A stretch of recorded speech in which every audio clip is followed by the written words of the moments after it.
Okay, so git ఇన్నిట్లో dot git file create అవుతుంది. ఆ డాట్ గిట్ ఫైల్లోని మనకి చాలా డిఫరెంట్ ఫోల్డర్స్ అవి క్రియేట్ అవుతాయి. ఆ ఫోల్డర్స్ ఏంటి అంటే ప్రీ రిక్వెస్ట్. ఇప్పుడు గిట్ యాడ్ అన్నాం అనుకుంటే ఆ యాడ్ అంటే అది ఏం చేయాలి అనే ఆ కమెంట్స్, దానికి సంబంధించిన ఇన్ఫర్మేషన్ అంతా ఇందులో ఈ డాట్ గిట్ అనే ఫోల్డర్లో ఉంటుంది అనమాట. సో ఇనిట్ అవగానే ఇనిషియలైజ్ చేసుకొని ఆ ఫోల్డర్స్ అన్ని క్రియేట్ చేస్తారు. తర్వాత గిట్ యాడ్ డాట్, ఇక్కడ డాట్ అని ఇచ్చాము అంటే ఆ పర్టికులర్ ఫోల్డర్, ఇప్పుడు మనం ఫర్ ఎగ్జాంపుల్ సిలో యూజర్స్లో ఎక్కడో క్రియేట్ చేస్తున్నాం, ఇందులో కుసుమాన్స్ అని చెప్పి నేను ఒక ఫోల్డర్ క్రియేట్ చేసుకుంటున్నాను. సో ఈ ఫోల్డర్లో ఉన్న ప్రతి ఫైల్ కూడా యాడ్ చేయడానికి డాట్ యూజ్ చేస్తాను.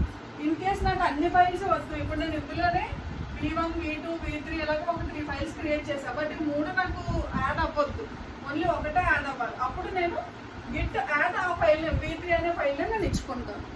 Okay, and file status